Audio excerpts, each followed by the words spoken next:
Melbourne was suddenly in an uproar. That morning, news hit the city like a bolt from the blue. In Coringa Creek, a small town on the fringe of the Yarra Valley, 39 female bodies were found piled at the bottom of a yabby dam. The news spread like wildfire, from hushed whispers to breaking television alerts. People crowded the main street, some heading straight for the site. Others just stood frozen on their front verandas, unable to speak. That yabby dam had long been known as the livelihood of a local farmer named Brucey Morrison, a hard-working, middle-aged bloke. No one suspected the place that had produced local tucker for years was now hiding a pile of corpses. As soon as the news broke, locals flocked to the scene. They couldn't believe what they were hearing, but a grim curiosity pulled them forward. That morning, the town's atmosphere just stopped dead. The vineyards, usually busy with the sound of tractors, and the streets, usually full of kids riding their bikes, were now dead silent. All eyes were fixed on one point, the large dam in the middle of the property, surrounded by police tape. A powerful stench carried on the wind, even from a distance. Pale faces stared, a mixture of horror and morbid fascination. A mother covered her mouth with a tea towel, her eyes welling up. She whispered that it wasn't possible, not that many bodies in one dam. Beside her, an old bloke muttered Jesus, Mary, and Joseph over and over, his hand trembling on his walking stick. A few of the local young blokes who tried to help the first responders stumbled back and sat hard on the ground after seeing the bodies being lifted, one by one, from the murky sludge. When the black body bags were carried to the edge, a scream cut through the air. Long hair, tattered clothes, pale blue skin, the bodies were piled up. Some were still bound, others had almost merged with the thick mud. The count wasn't one, not two, but 39. The scene turned chaotic. Some whispered it had to be bikie business. Others were convinced it was some sick cult ritual. But everyone agreed this was deeply, terrifyingly wrong. The Shire Mayor, Greg Hartigan, arrived quickly, his face taut. He tried to calm the locals, his voice booming as he asked everyone to leave it to the authorities. But his words were drowned out by sobs and hysterical shouts. Local media crews began to arrive. Cameras zoomed in on the panicked faces of the residents, recording every move the officers made. Within hours, the massive story hit the screens. The headline shook the entire country: 39 women found in Yarra Valley Dam. At the edge of the dam, Kyle K.Y. Robinson, the young local who first found a piece of cloth snagged on a fence post, still sat in a state of shock. His face was ashen, his body trembling. The image of the blue arm he'd pulled from the water wouldn't stop replaying in his head. He tried to block it out, but the harder he tried, the clearer it became. Meanwhile, police officers were busy extending the yellow tape, yelling at anyone who got too close. A young forensic officer said quietly that the number of victims was too high for a small town like this. This wasn't just some local psycho. There was something much, much bigger behind that pile of bodies. The locals huddled in the distance, whispering. Some recalled old stories about shady types who'd gotten rich quick, rumors of dark dealings tied to their wealth. Others looked at Brucey Morrison with suspicion. How could the dam he tended with such care turn out to be a mass grave? But just as many defended him, saying there was no way that generous bloke could be capable of such a crime. That day, Coringa Creek changed. It was no longer a quiet town with its green pastures and rolling hills, but a place gripped by fear. Kids were kept inside, and front doors were locked tight. People spoke in hushed tones, as if afraid of being overheard. The shadow of death hung over the rooftops, and the putrid smell from the dam lingered, a sickening reminder that the tragedy was real. On the edge of the crowd, a journalist scribbled rapidly in his notebook. He knew this story would lead the news for weeks, but even he couldn't shake the feeling of dread. How could 39 women end up in what was supposed to be just a yabby dam? That question echoed in everyone's mind, but nobody had an answer. That night, the town was blanketed in a darkness that felt heavier than usual. There was no classic rock from the radio, no laughter from the local pub, just the incessant sound of crickets, as if they were the only witnesses to the tragedy. Residents went to bed with heavy hearts, terrified of what the morning would bring. But one thing was certain: after that horrific discovery, Coringa Creek would never be the same. As night fell, the mood in the town grew heavier. At the small country church on the main street, the bell tolled faintly for an evening service. But unlike usual, very few attended. Most residents chose to stay home, locking their doors tight. Mothers turned on their porch lights early, afraid the dark would bring more bad omens. Little kids asked innocently why people were crying, but their parents just stroked their hair, offering no answers. K.Y. Robinson couldn't sleep. The image of the dark cloth he'd pulled from the dam haunted him. Every time he closed his eyes, he saw that blue human arm, feeling as if its cold skin was touching his own. His breathing was shallow, his chest tight. He went outside and sat on the veranda, staring up at the night sky. The stars seemed dim, and a cold wind cut to the bone. In the distance, the police line still circled Brucey Morrison's Yabby farm. Floodlights were set up, running all night, making the dam look like a black hole swallowing the light. Locals who had to pass by walked quickly, refusing to look in that direction. For them, that place was tainted, no longer a food source, but a grave holding a terrible secret. At the community hall, a few town elders gathered quietly. They prayed together, asking for protection, for the town to be spared from any more disaster. But in the back of everyone's mind, the unspoken question loomed: who could do this, and why in their town? That night, Coringa Creek was utterly silent.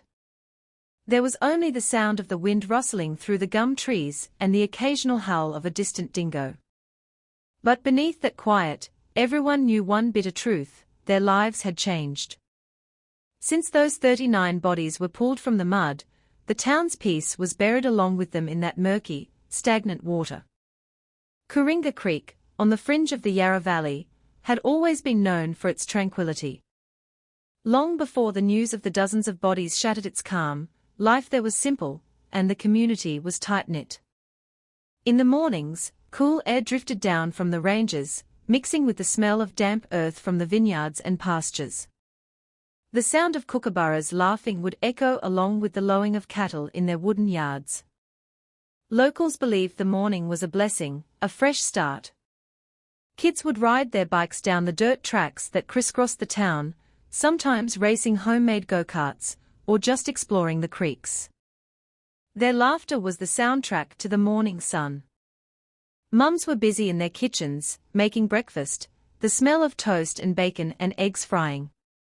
Meanwhile, the dads, in their work boots, headed to the paddocks or the sheds, roll your own cigarette, often hanging from their lip. In the afternoon, the town was just as idyllic.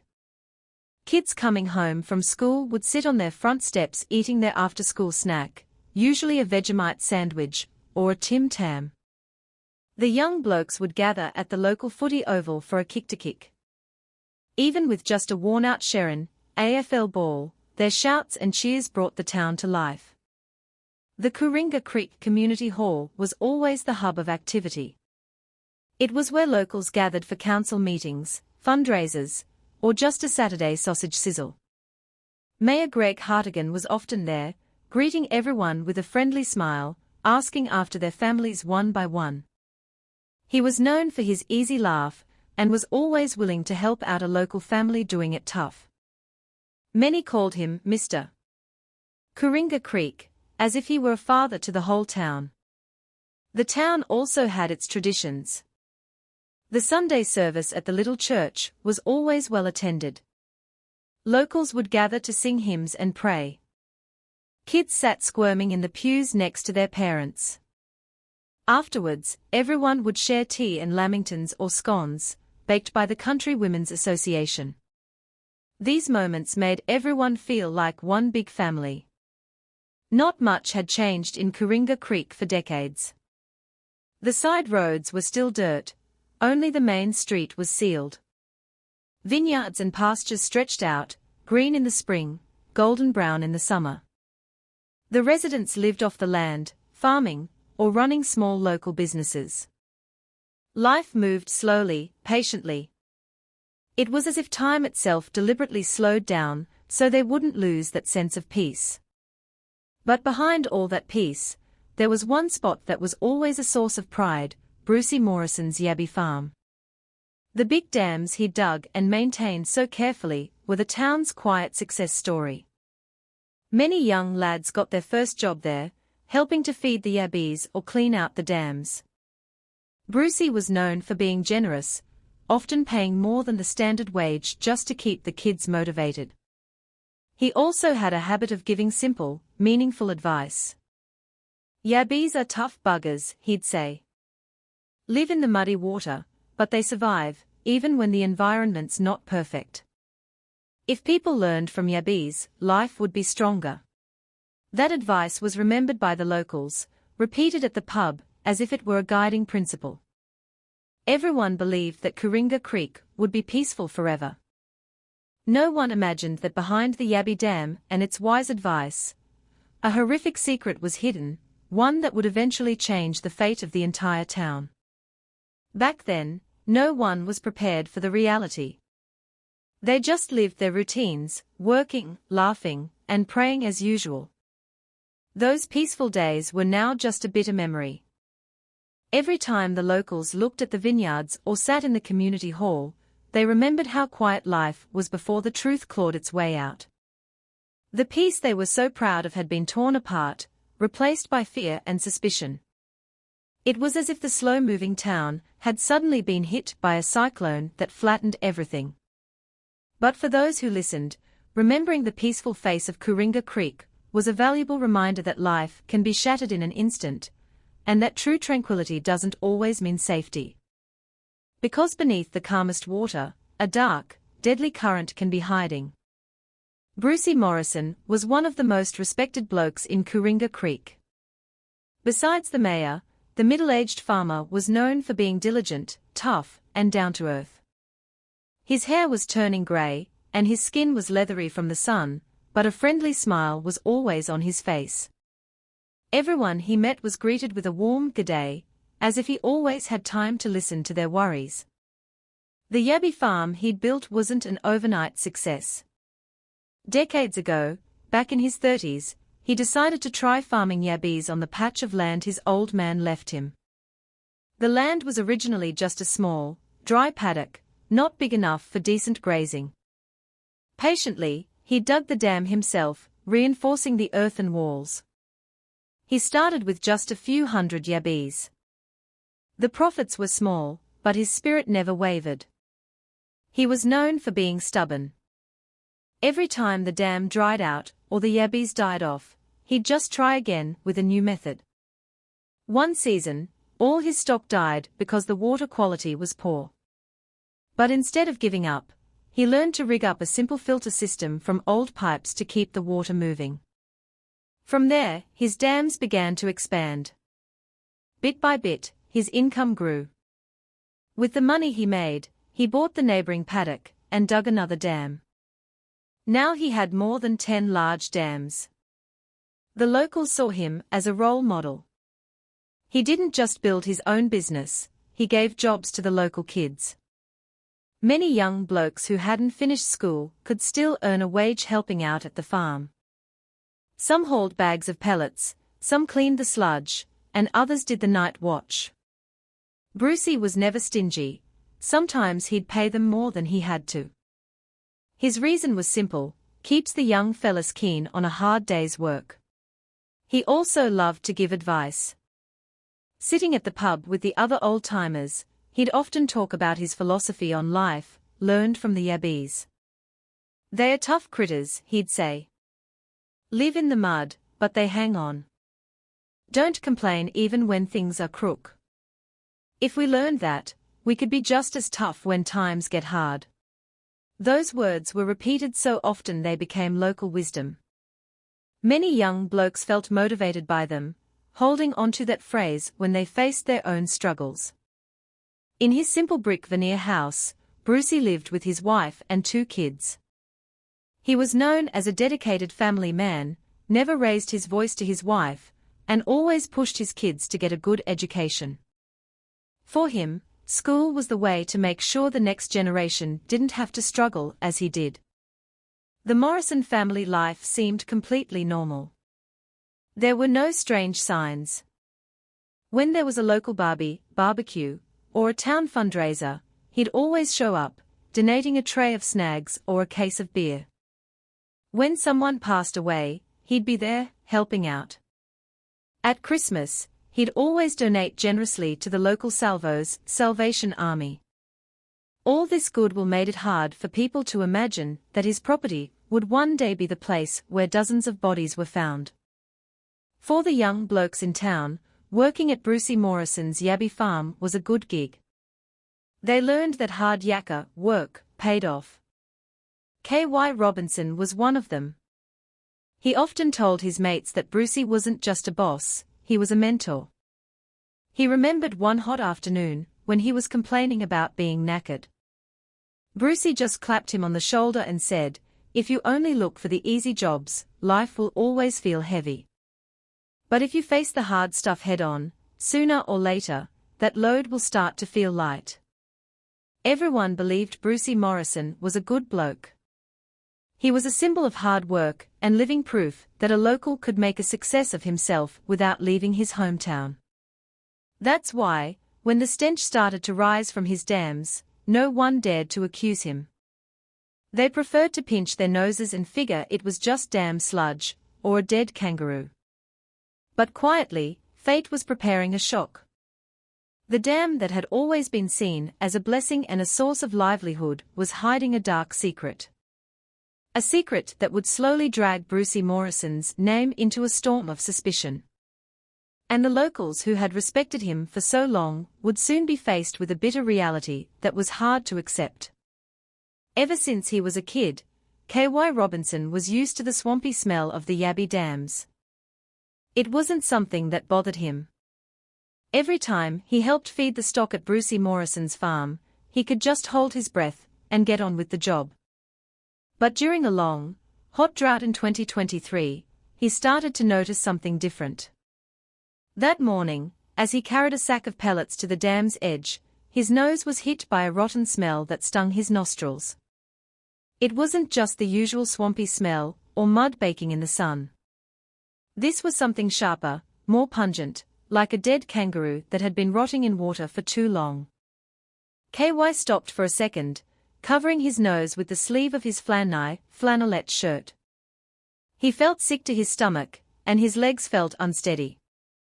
He tried to ignore it. He quickly scattered the yabby pellets, expecting the yabbies to swarm the surface. But strangely, only a few surfaced. Usually, hundreds of them would rush in, fighting over the food. This time, the water barely rippled, then went still again. KY stared, confused. Brucey, who saw him, just smiled faintly. He said it was normal. When the drought's this bad, the air in the dam gets a bit rank. Soon as we get some rain, it'll clear up. KY nodded, though he still felt doubtful. He didn't want to be seen as a young bloke who asked too many questions. Besides, who would dare question Brucey Morrison, the most generous man in town? In the following days, the smell got worse.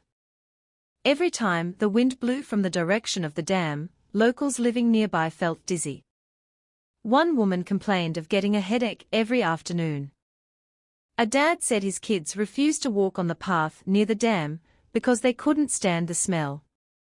This was the main topic of conversation at the local pub. But every time a complaint was raised, someone would defend Brucey. "It's a bloody yabby dam, what do you expect? Of course it stinks," the old-timers would say. KY grew more uneasy. Every time he spread the feed, he had to hold his breath for a long time. At night, when the wind carried the smell to his house, he'd wake up feeling nauseous. He sat on the edge of his bed, staring at the ceiling of his weatherboard house. He had a bad feeling he couldn't explain. But he kept quiet, afraid of being accused of starting trouble. One afternoon, he was at the pub, listening to the locals whisper. One woman, pinching her nose, said, "I just feel like something's not right." A younger bloke even dared to whisper that maybe something had been dumped in the dam. But the conversation stopped dead when Mayor Hartigan walked past the pub. Everyone went quiet, pretending to be busy with their beers. That night, KY woke up again, the rotten smell stronger than ever. He went outside, stood on his lawn, and looked towards the dam, which was covered in a thin fog. The bug zapper on Brucey's porch was dim, almost out. The sound of crickets mixed with the rustling wind, but strangely, the night felt quieter. KY shivered, as if the whole town was holding its breath. He hugged himself, trying to calm down. But the bad feeling only got stronger. There was something hiding in that murky water, something that couldn't be explained away by the drought. In his heart, KY started to believe the smell wasn't just mud. There was a big secret hidden beneath the surface. But he didn't dare tell anyone. Everyone respected Brucey Morrison too much. Who would believe that the kind-hearted farmer was hiding something in his dam? KY could only keep his fear to himself. He didn't know that his suspicions were about to be confirmed in the most horrifying way possible. That morning, the sun had just breached the ranges east of Coringa Creek. Dew was still clinging to the gum leaves, while the sound of kookaburras laughing echoed from all directions. KY Robinson walked slowly towards Brucey Morrison's Yabby Dam. A bag of pellets was slung over his shoulder. His steps were heavy, not from the weight, but from the uneasy feeling that had been pressing on his chest since last night. The rotten smell from the dam was getting more unbearable by the day. The night before, he'd actually thrown up because the putrid wind blew straight into his house. Hesitantly, he scattered the pellets onto the water's surface. But strangely, only a few yabbies appeared. The dam, usually churning with activity, was eerily calm. The murky, brownish water looked like it was holding something down.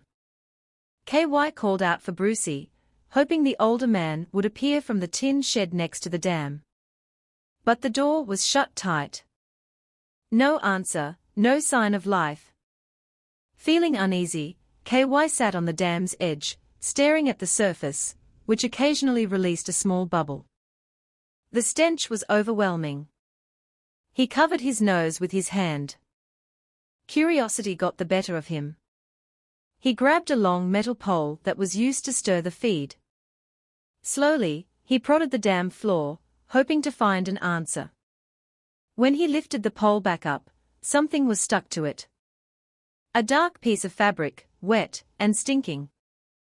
At first, he thought it was just rubbish, but when he pulled harder, the fabric felt like it was attached to something heavy. KY's heart hammered in his chest. He gripped the pole with both hands, his body shaking. From the murky water, a shape slowly emerged that made his blood run cold. A human arm, blue and bloated, caked in mud, rose to the surface. The hair on KY's neck stood up, he couldn't breathe. With a hoarse shout, he fell backwards, his body trembling violently, unable to look. He scrambled to his feet and ran as fast as he could towards the main road, his voice cracking as he yelled for people. "There's a body. A bloody body in the dam." That shout made residents tumble out of their houses. Some were still holding shovels, others ran in their thongs, flip-flops, or bare feet. Some grabbed their kids. They followed KY towards the dam. When they saw it with their own eyes, the scene erupted. An old bloke collapsed, his face white. A woman screamed hysterically, covering her face with her hands. The news spread instantly. Within minutes, dozens of people had gathered around the dam, pushing and shoving. Some tried to confirm what KY had seen. A few brave young blokes pulled the dark fabric further. What they saw made everyone freeze. The body of a young woman emerged from the mud, her long hair matted, her clothes in tatters, her skin a pale greenish blue. The screaming started again. The crowd panicked. Several people fainted. Others just cried or muttered, "Christ Almighty," over and over. Then someone shouted, "It's not one, mate. There's heaps of 'em." Locals worked together, using a petrol pump to start draining the dam. Every time the water level dropped, a more horrific sight was revealed. Female bodies emerged from the muddy bottom. Some were bound, some were badly decomposed, some had nearly merged with the earth. The number just kept growing. The locals could no longer count, they just stared in silent horror. Within a few hours, it was clear it wasn't one or two, but dozens. Coringa Creek turned into a sea of screams. Children were ushered away, forbidden to look. The men tried to calm their wives and neighbors, but the fear was too overwhelming. The word cult started to be whispered. There had long been rumors about shady people getting rich quick, supposedly using dark rituals. Now, Brucey Morrison's Yabby Dam was the focus of all suspicion. KY himself was sitting limply under a gum tree near the dam. His hands shook, his eyes were vacant. The memory of the blue arm wouldn't leave him. He covered his face, trying to erase the horrific image. But it was no use. He knew his life would never be the same after today. The crowd at the dam's edge was spiraling out of control. Crying, shouting, and fearful whispers merged into one chaotic noise. Some were convinced it was a satanic ritual. Some accused Brucey Morrison outright. Others just stood there, pale and numb. In the midst of the chaos, a loud voice suddenly cut through. "Everyone, please, stay calm. Let's not jump to conclusions. We leave this to the authorities." The voice belonged to Greg Hartigan, the Shire Mayor of Coringa Creek. He'd arrived with a few other council members, wearing his akubra and a neat shirt, looking like he'd just come from a town meeting. Hartigan was known for being friendly and generous. Having led the Shire for 2 terms, he was always present at community events. He helped with school fees for families doing it tough, donated to fix the roads, and even helped out during the harvests. It was why many locals called him Mr. Coringa Creek. His presence at the dam seemed to steady people. At least, for those who trusted him. But this time, even though his words were firm, his face was pale. His eyes darted around, as if hiding something he couldn't say in front of everyone. He stood at the edge of the dam, trying to quiet the whispers that had turned into accusations. "People of Coringa Creek, let's not let suspicion tear us apart. We all know Brucey. He's a good bloke, a hard worker. There's no way he could do something like this." A few people nodded, calmed by his words. But others remained doubtful. The whispering continued at the back of the crowd. Someone said quietly that even good blokes can change. Someone else told their neighbor to shut up, worried the mayor would be offended. Hartigan then walked over to KY, who was still shaking under the gum tree. He placed a gentle hand on the young man's shoulder. "KY, calm yourself, mate. You did the right thing, telling everyone. Now, let the police do their job." His voice was soothing, but KY felt something strange. Hartigan's gaze was incredibly intense, as if he was trying to confirm something. It wasn't long before the local cops from Healesville arrived. The yellow tape was extended. Locals were pushed further back. Several officers began documenting the scene, while the crowd could only watch from a distance. The chaos slowly subsided into an organized, grim procedure. Though the fear still hung heavy in the air. Local media crews arrived. Cameras focused on the panicked faces, the crying mothers, and, of all, the dam, now a pit of mud and death. The breaking news headlines spread fast. 39 bodies found in Yarra Valley Dam. Coringa Creek, a town barely ever mentioned in the news, was suddenly the center of national attention. In the middle of the crowd, Mayor Hartigan stood tall, answering reporters' questions with a firm tone. "We will cooperate fully with the police. Coringa Creek will find the truth." He tried to maintain his image as a strong leader. But behind his reassuring smile, a few observant locals noticed his face was still pale, and something just felt off. That night, when things had quietened down, Hartigan walked the town's main street. He greeted locals still sitting on their verandas, telling them not to be afraid. But the whispers followed him. Some said he was acting too calm. Others praised his steady leadership. No one dared to say anything louder. They just kept their suspicions to themselves. To the town, Hartigan was still the respected mayor. But for a few, new questions were forming. Why did he get to the scene so fast, almost as if he knew what had happened? And why did he look so pale when he saw the bodies being pulled from the mud? Those questions hung in the air, unanswered. But one thing was certain, that night, the residents knew their town's peace had been fractured. And even though Hartigan tried to calm them, the horrific image from the bottom of the dam couldn't be easily erased. That day, Coringa Creek suddenly became a sea of people. The narrow roads, usually only used by farm youths and kids on bikes, were now choked with police cars, media vans, and crowds of whispering locals. The simple community hall was transformed into a temporary command post. Wooden tables were covered in reports, photos, and police equipment. The police tape around the Yabby Dam felt like the border to another world. Inside it, forensics officers worked tirelessly, lifting body bags one by one, loading them into refrigerated trucks. Outside the line, residents watched with pale faces. Some cried, others just stared blankly. The stench of mud and decay still hung in the air, adding to the horror. Local and national media descended on the town. Large cameras were pointed at the dam. Microphones were shoved in front of any resident who looked upset. Journalists competed for the story. One young reporter even broadcast live from the edge of the scene, his voice trembling as he said this was one of the largest mass body discoveries in Victoria's criminal history. Melbourne Homicide was immediately called in to take over. Among them, a young detective named Jack R.D. Palmer was assigned to lead the initial investigation. He was only in his 30s, but he had a solid reputation.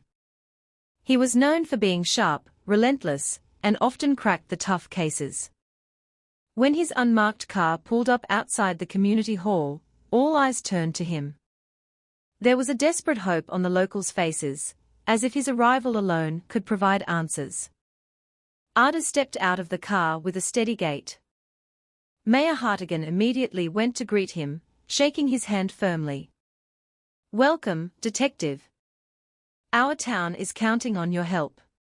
His words were warm, but his eyes were unsteady. Arda held his gaze for a second, as if trying to read the mayor. Then he just gave a short nod. "We'll do everything we can. I need everyone to be completely honest." When he reached the dam, Arda stood silent for a long time. In front of him was a churning pit of sludge, half-drained. Wet fabrics were still visible. Body parts not yet recovered were submerged at the bottom. The putrid smell cut right through the mask he wore. He'd seen crime scenes before, but this many victims. It made his stomach clench. At the edge of the scene, he saw a young man sitting alone, staring into space. His face was pale, his eyes empty. Artie asked a local officer, who replied, "That's KY, the young bloke who found the first body." Artie walked over and sat down next to him. "Tell me from the start, mate. Don't leave anything out." With a trembling voice, KY recounted how he'd found the dark cloth that was attached to a human arm. His words were broken, but his honesty was clear. Artie listened intently, patting him gently on the shoulder. In his gut, he knew this kid wasn't a suspect, he was a victim of trauma who would struggle to heal. Meanwhile, the town grew more crowded. Journalists roamed, looking for any scrap of information. Some even tried to duck under the police tape. Locals gathered at the pub, trading stories. Some were convinced it was murder. Others insisted it was a satanic cult. The usually quiet town had become a grim circus, with everyone waiting for an answer. In the community hall, a large whiteboard was set up. The victims' details began to be recorded. Though most were unidentified, police were busy cross-referencing missing persons reports from previous years. Data piled up, documents were scattered. Everything pointed to the fact that this wasn't a recent event, but a long chain of horrors that had been hidden until now. That night, the town remained busy. Floodlights were kept on at the dam.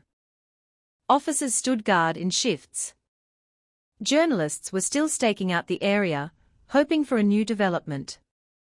Residents sat on their front verandas, speaking in low voices, afraid of strangers hearing them. Kids couldn't sleep, asking innocently if the monsters would come out of the dam. Their parents just held them close, not knowing what to say. From that day on, Coringa Creek was no longer a simple, slow-moving town. It had become the focus of the entire nation. But behind the media frenzy and public spotlight, a much darker secret was waiting to be uncovered.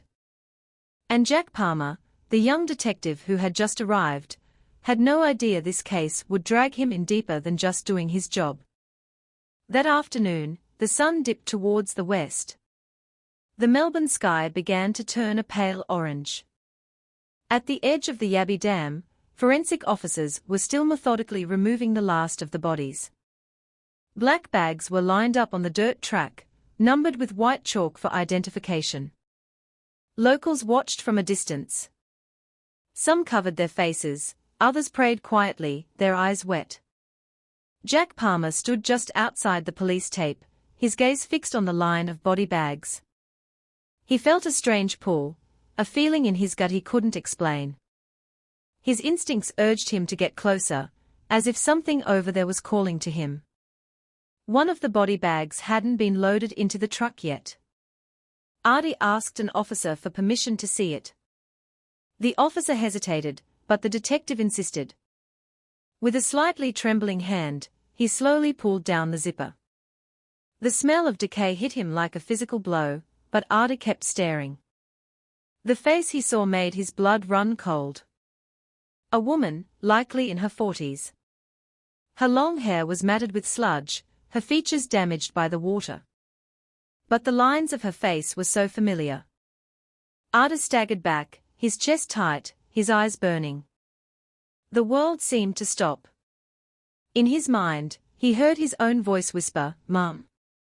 The sound was barely audible, but his partner standing next to him saw his face drain of all color. "Artie, what's wrong? Do you know her?" Artie took a long, ragged breath, trying to control the massive shock. He nodded slowly. She looks just like my mother. Susan Palmer. She vanished 20 years ago." The scene went quiet. The other officers looked at Artie with a mixture of sympathy and shock. No one could believe the detective sent from the city had just found his own mother among the victims. Memories flooded back, a little boy sitting on the front steps, waiting for his mum to get home from the market. But that day, she never returned. People said she'd run off, or gone up north to start a new life. Eventually, everyone stopped talking about it. But for Ardi, the wound had never truly healed. Now, after 2 decades, the answer had appeared in the most brutal way possible. His mother hadn't left. She was a victim, buried with dozens of other women at the bottom of a dam. Ardi zipped the body bag closed. A tear escaped and ran down his cheek, but his voice was firm, though it trembled. No matter what, I will continue this investigation professionally. But from this moment on, this case is also personal. That night, as a half-moon hung dimly in the sky, Ardi stood alone at the edge of the dam. The putrid smell still stung his nose, but he didn't move. He stared into the dark sludge that had just given up its secret. In a hoarse voice, he whispered, "Mum, I swear I'll find who did this. And I'll make sure they pay." The night wind blew, rustling the leaves of the gum trees. Coringa Creek seemed silent, as if it had heard the oath of a son to his mother. But behind that silence, a massive storm was waiting, a storm that would pull Ardi into a conspiracy darker than anything he had ever imagined. Since the night he found his mother's face among the victims, Ardi barely slept. The community hall, now the investigation's command post, was overflowing with files. Missing persons reports from all over the state were gathered, piling up on the wooden tables. Ardi sat with a tense expression, his eyes red-rimmed, but his hand never stopped marking up notes with a red pen. A pattern was emerging. Most of the victims came from working-class families. They had no known enemies, no large debts, and no assets that would attract attention. But they had all disappeared in a similar way. They were last seen around major transport hubs like Flinders Street Station, or public places like the Queen Vic Market, or on quiet suburban streets. After that, they vanished without a trace. Ardi stared at the old reports, frowning. Many of the files, written years ago, had clearly never been properly followed up. Some were just stamped "received" and left in a drawer. Others were officially listed as missing persons, but were never seriously investigated. It was as if an unseen hand had deliberately let the cases go cold. He slammed his fist on the table. How the hell can this many reports be ignored? His voice was low but full of rage. His partner looked over, trying to calm him. "Maybe the old-timers just assumed they were runaways, mate." Ardi shook his head, hard. "No, this is too many. Dozens of women disappearing the same way, and all the evidence is pointing to this one bloody town." That night, he left the post and walked towards the dam, now just a pit of half-dried mud. The pale moon reflected off the remaining murky water. The foul smell still lingered, making his chest tight. He stood there for a long time, clutching the worn photo of his mother he kept in his wallet. "Mum, it turns out you didn't leave. You were a victim of a crime that was swept under the rug. I promise you, I'll expose all of it." As he returned to the hall, a young man approached him. His face was pale, but his eyes were determined. It was KY, the one who'd found the body. "Detective Palmer." "I remember something," he said quietly. "A few nights before the smell got really bad, I saw a big semi-trailer coming into town. It always came at night, never during the day." Ardi's focus sharpened. "Did you see who owned the truck?" KY shook his head. "No. But I once saw the driver talking to one of Mayor Hartigan's council blokes." That name made Ardi's stomach drop.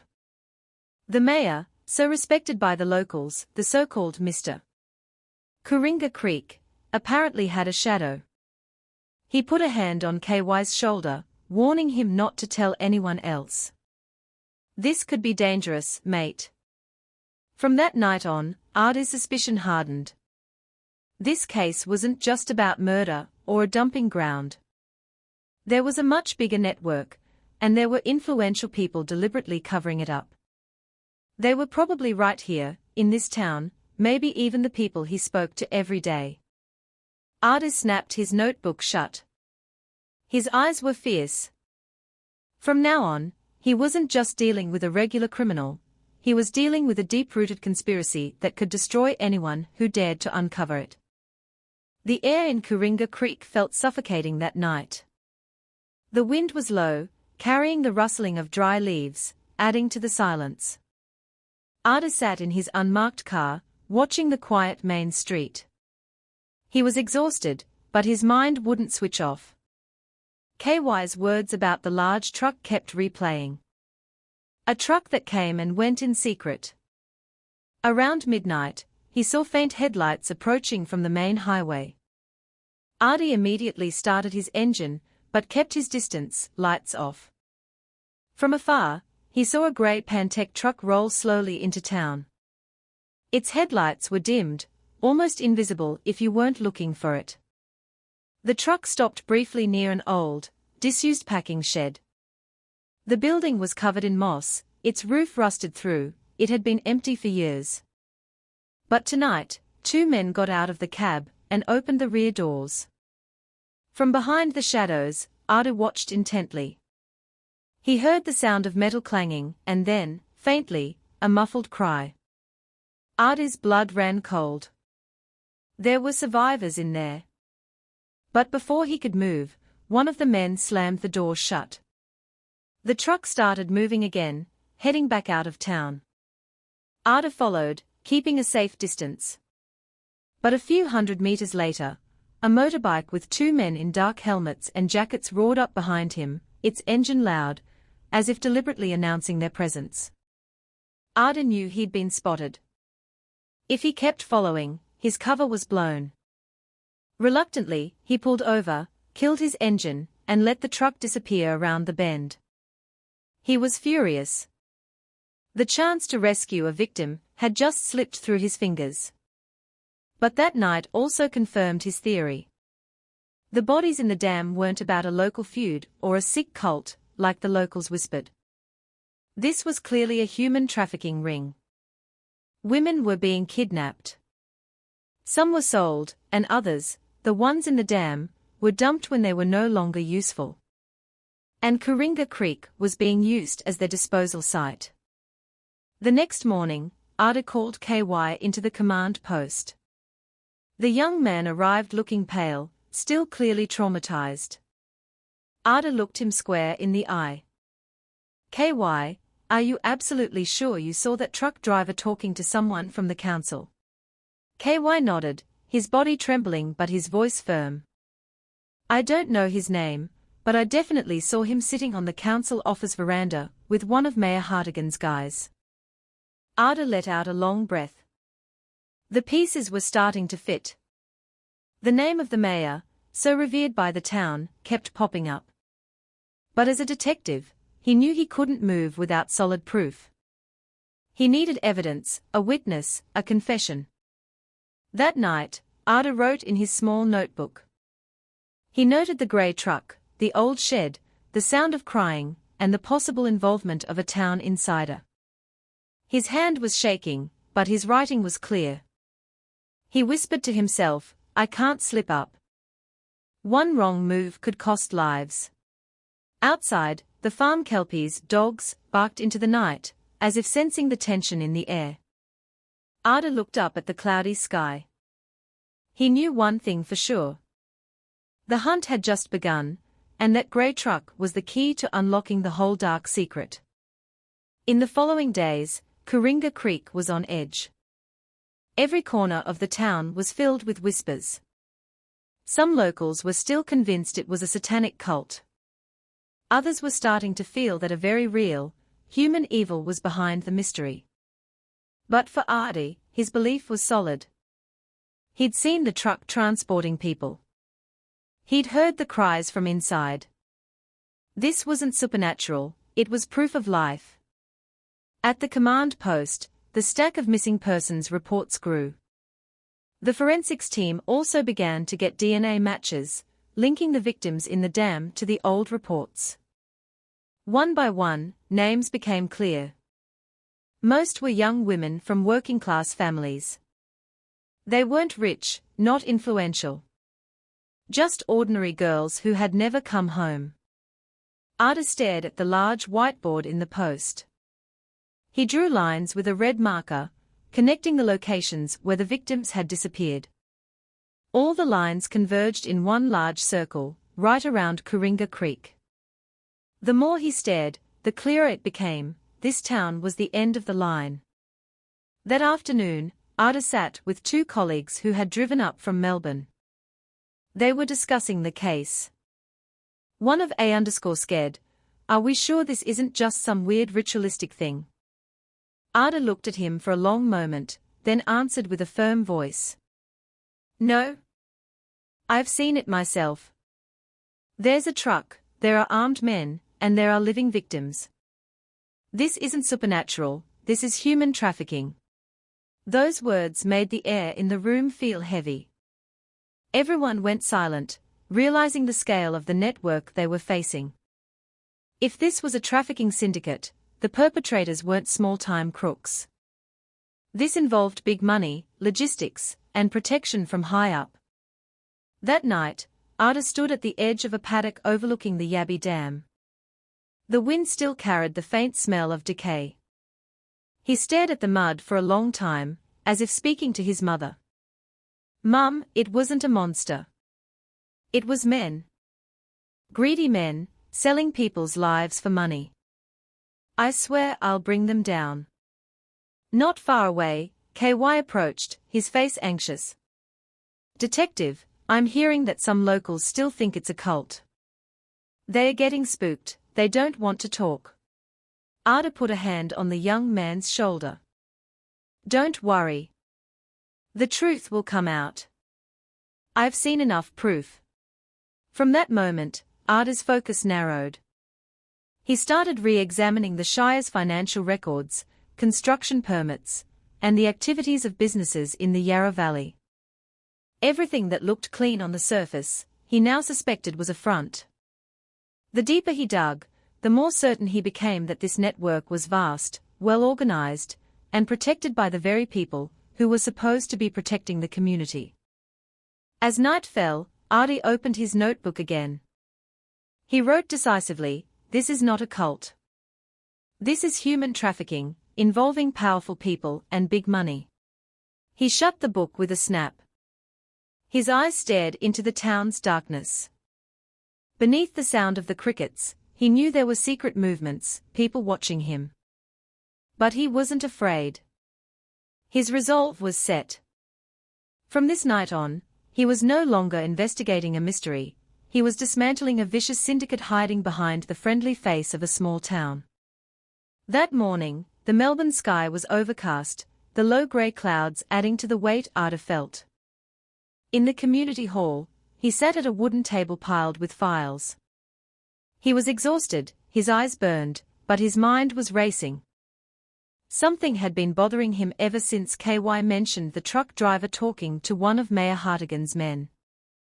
Hartigan was known as a friendly, smiling bloke. He'd led Coringa Creek for 2 terms. The locals called him Mr. Coringa Creek. The man who showed up at every fundraiser, helped during bushfire season, and donated to the local school. No one had ever suspected him. But that, paradoxically, was what made Ada so uneasy. Someone who seemed too perfect often had the darkest side. That afternoon, Ada decided to visit the Shire Council office.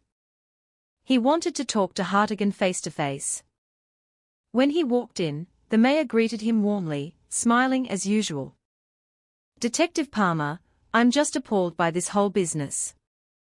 Our quiet town's name is being dragged through the mud. Please, catch whoever did this." Ada nodded, watching his body language.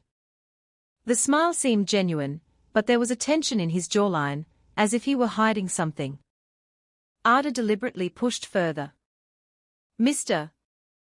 Mayor, have you ever seen any large trucks coming in or out of town late at night?" Hartigan paused for just a fraction of a second before answering. No idea, mate.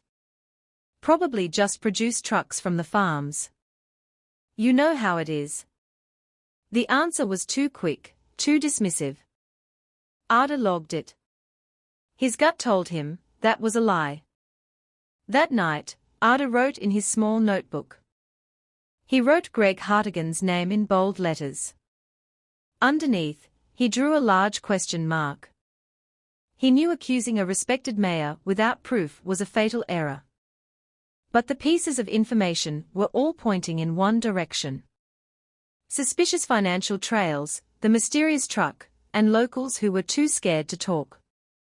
All those tracks seemed to circle Greg Hartigan. A few days later, an old-timer came quietly to the command post. He looked nervous, his voice trembled. "Detective, I saw the mayor meeting two strangers in suits out near the vineyards. It was quick, but it wasn't a normal chat. I didn't dare tell anyone." Ada looked at the old man seriously, thanking him for his courage. After the man left, Ada was more convinced than ever. Hartigan didn't just know something, he was likely part of the dark circle that had haunted this town. That night, Ada stood in front of his investigation board. Hartigan's name was now next to another one he suspected, a big-shot businessman from Sydney named Vince Truscott, who had a shady reputation. He stared at the two names, then clenched his fists. If they were connected, he was dealing with a network far bigger than just a local murder case. Outside, rain began to fall, pattering on the tin roof of the hall, making the atmosphere even more grim. Ada closed his eyes for a second and whispered, "Mum, it's getting clearer now. The man this town respects. He might be the one behind all this suffering." It was a scorching hot day in the Yarra Valley. The sun beat down on Coringa Creek, turning the dirt roads to dust. Inside the command post, Ada sat with his brow furrowed. In front of him was a manila folder with new documents sent from the Financial Crimes Unit in Melbourne. His heart beat faster as he read through them.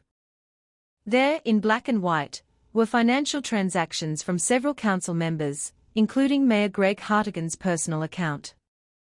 Ada read carefully. Large figures were printed clearly. The amounts were far beyond a local mayor's salary. Every 3 months, there was a deposit for hundreds of thousands of dollars. The more he read, the more his suspicion turned into certainty. What was more shocking was that the money was coming from an account registered to Vince Truscott, the untouchable Sydney businessman. He'd been linked to illegal gambling and fraud before, but had always slipped through the cracks. The name wasn't new to Ada. He knew how powerful Truscott was and how hard it would be to take him down without ironclad proof. Ada gripped the documents, his hand shaking. There was a direct link between Hartigan and Truscott. All this time, the locals thought their mayor was generous, but in reality, he was taking dirty money from a major criminal. That afternoon, Ada tried to act casual. He visited Hartigan's house, which was noticeably larger and more modern than any other house in town. The mayor greeted him with that same friendly smile, invited him in, and offered him a cup of tea. His voice was smooth, as if he were genuinely concerned about the investigation. Ada just smiled thinly, hiding what he knew. Every word out of Hartigan's mouth sounded sweet, but to Ada, it was all a mask. After the meeting, Ada wrote a crucial note in his book. Hartigan was receiving huge funds from Truscott. The money came in regularly, much of it masked as council development funds. But the amounts were too large, it didn't make sense for just fixing roads or the community hall. That night, Ada sat on the steps of the command post. The crickets were loud, and a kerosene lamp swayed in the breeze. He opened the financial report again, and stared at Truscott's name for a long time. If this was blood money to cover up human trafficking, then this syndicate didn't just involve locals, it involved a powerful businessman with deep connections. A moment later, KY came over, holding a cup of instant coffee. The young man's face was worried. "Detective, I'm hearing the locals are getting restless. Some still think it's a cult, but others are starting to suspect the town's bigwigs are involved. Ada looked at him meaningfully. Let them talk.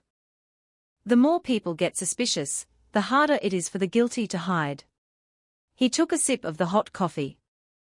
He knew his next move was incredibly dangerous. Going after names like Truscott and Hartigan meant poking the bear, poking people with money, power, and influence. But he also knew that without that courage, the truth would never come out. Ada closed the folder, looking out at the dark, silent paddocks. He made a promise to himself. That dark money trail would be the key to unlocking the whole conspiracy.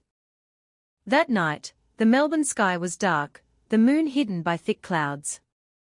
Jack Palmer walked down a narrow service road towards the old freight depot, wearing a dark hoodie, not his uniform. He was deliberately blending in. In his pocket, a small camera was ready. Intel suggested the old warehouse near the depot was one of Truscott's fronts for his illegal businesses. When he got close, Ada parked his rental car behind a stack of shipping containers. From a distance, he could see several luxury sedans parked out front. The warehouse lights were dim, but bright enough to show activity inside. Several men in expensive suits were moving back and forth, carrying briefcases. Their movements were fast and organized, like they were well drilled. Ada crept closer, holding his breath behind the corrugated iron wall, its paint peeling. He pulled out the small camera and started recording. Suddenly, a black Holden sedan pulled up to the door. A large man got out. His face was hard, his hair slicked back. Ada recognized him. It was Vince Truscott. But what made his blood run cold was the person who got out with him. Mayor Greg Hartigan. The two shook hands firmly, shared a small laugh, and went inside the warehouse. Ada felt a cold sweat on his back. All his suspicions were true. Those two were working together. He moved to a part of the wall where a panel was loose. Through the small gap, he could hear parts of their conversation. Truscott's deep voice was clear. The count is right. The ship leaves next week. If there are no problems, the cargo will reach the destination. Hartigan replied in a calm tone. Good. My town is quiet. The locals trust me. No one suspects a thing.